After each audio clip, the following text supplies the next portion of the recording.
કહ્યું તારીખ 1 ફેબ્રુઆરીના રોજ ભાવનગરમાં ન્યાય સભા થશે. પોલીસ મંજૂરી ના આપે અને સભામાં નેતાઓ ન આવે તો પણ કોળી યુવાનો એકત્રિત થશે. જયરાજ આહિરની ધરપકડ પછી પણ કોળી સમાજ હજી ઠંડો પડ્યો નથી અને તેમણે ન્યાય સભા યથાવત રાખી છે. શું કારણ છે, કેમ થવાની છે ન્યાય સભા, તેની વિગતે વાત કરીશ. વૈષ્ણવજન તો તેને કહીએ જે પીડ પરાઈ જાનાને રે. નમસ્કાર, નવજીવન ન્યૂઝમાં તમારું સ્વાગત છે અને હું છું તમારો પ્રશાંત દયાળ. વાત કરવી છે બાપા સીતારામના બગદાણામાં થયેલી ઘટનાની. નવનીત બાલદિયા નામના કોળી યુવાન ઉપર ઘાતક હુમલો થાય છે. પોલીસ ભીનું સંકેલવાનો પ્રયત્ન કરે છે. મામલો ગાંધીનગર પહોંચે છે.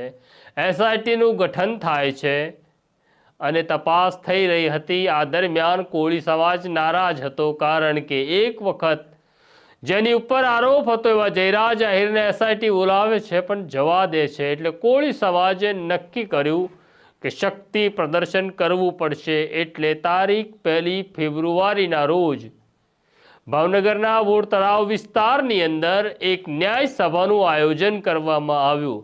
હવે આ જ જગ્યા ઉપર, આ જ વિસ્તારમાં કેમ ન્યાય સભાનું આયોજન કરવામાં આવ્યું એ પણ સમજી લેવાની જરૂર છે. જ્યારે બગદાણાનો મુદ્દો બહાર આવ્યો ત્યારે સૌથી પહેલો ઝંડો ઉપાડનાર હતા કોળી આગેવાન અને ધારાસભ્ય હીરા સોલંકી. હીરા સોલંકીએ કહ્યું હતું કે નવનીત બાલદિયાને ન્યાય અપાવ્યા વગર જંપીશ નહીં. પણ આ દરમિયાન પછી જીતુ વાઘાણી અને હીરા સોલંકીનો એક ફોટો ટ્વીટ થાય છે. કોળી સમાજ સમજે છે કે મામલાને ઠંડો પાડવા માટે જીતુ વાઘાણીએ પાણી રેડ્યું છે અને એટલે જ કોળી સમાજે નક્કી કર્યું કે જીતુ વાઘાણીના મત વિસ્તારની અંદર જ હવે સભા કરવી છે અને ન્યાય માગવો છે. આ દરમિયાન જયરાજ આહિરની ધરપકડ કરવી પડે તેવા સંજોગો નિર્માણ થયા અને એસઆઈટી દ્વારા જયરાજ આહિરની ધરપકડ કરવામાં આવી. એટલે બધાને હતું કે હવે ન્યાય સભા નહીં થાય. પણ કોળી યુવાનોએ કહ્યું કે સભા થશે અને થશે.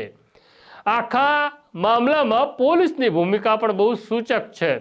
સામાન્ય રીતે આ પ્રકારના સભા અને સરઘસ નીકળવાના હોય ત્યારે સ્થાનિક પોલીસ પાસે મંજૂરી માંગવામાં આવે છે.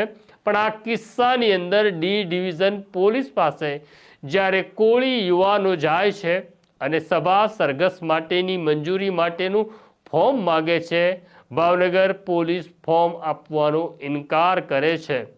તમને પણ ખબર છે, મને પણ ખબર છે, પોલીસની આ હિંમત નથી. કોના ઈશારે અને કોની સૂચનાથી પોલીસે આ કોળી યુવાનોને ફોર્મ નથી આપ્યું તેની ખબર તો કોળી યુવાનોને પણ છે. અને એટલે જ કોળી યુવાનોએ લિખિતમાં અરજી કરી કહ્યું છે કે અમે તારીખ 1ના રોજ કોઈ પણ સંજોગોમાં સભા કરવાના છીએ.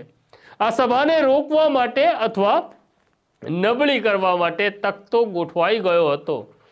હીરા સોલંકીને ખબર હતી કે ન્યાય સભા થવાની છે, છતાં તેમણે ગાંધીનગરમાં 1 ફેબ્રુઆરીના રોજ અખિલ ભારતીય કોળી સભાનું આયોજન કરી નાખ્યું. કારોબારી બોલાવી લીધી.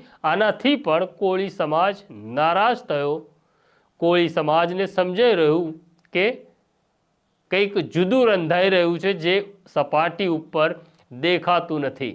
પણ હવે જયરાજ આહિરની ધરપકડ થઈ ગઈ એટલે સભા નહીં થાય તેવું હતું. પણ છતાં કોળી સમાજે કીધું અમે જે એલાન કર્યું છે એ એલાન પ્રમાણે તારીખ 1 ફેબ્રુઆરીના રોજ ભાવનગરમાં ન્યાય સભા થશે અને રાજ્યભરના લોકો આવશે, ન્યાયની માગણી કરશે.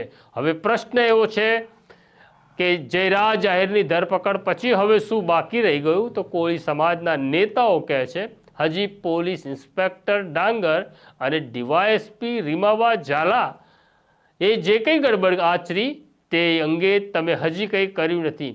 જ્યાં સુધી આ પોલીસ અમલદાર સામે કાર્યવાહી નહીં થાય, આ પોલીસ અમલદાર સામે ખાતાકીય તપાસ પૂર્ણ નહીં થાય ત્યાં સુધી અમારું આંદોલન યથાવત છે. આમ હવે કોળી સમાજના યુવાનો મેદાનમાં છે. નેતા આવે કે ન આવે પણ સભા થશે. અમારી જાણકારી એવું પણ કહે છે કે અત્યારે પુરુષોત્તમ સોલંકીના પુત્ર દિવ્યેશ સોલંકી વિદેશમાં છે, પણ તારીખ 1ની સભા માટે તેઓ પણ સંભવતઃ ભાવનગર પહોંચી રહ્યા છે. આમ કોળી સમાજને એક નવો નેતા મળે આખા આંદોલનમાં તો નવાઈ નહીં. આ પ્રકારની સ્ટોરી જોવા તમે નવજીવન ન્યૂઝ જુઓ જ છો, પણ તમારી સામે મારી એક ફરિયાદ છે, તમે અમારું બેલ આઇકોન દબાવતા નથી, તમે અમને સબસ્ક્રાઇબ કરતા નથી અને કોમેન્ટ બોક્સમાં કોમેન્ટ લખવા માટે કંજુસાઈ કરો છો. તો વિનંતી છે, બેલ આઇકોન દબાવો, સબસ્ક્રાઇબ કરો, કોમેન્ટ બોક્સમાં તમારી કોમેન્ટ લખો અને સ્ટોરીને શેર કરો, કારણ કે નવજીવન ન્યૂઝ એટલે તમારો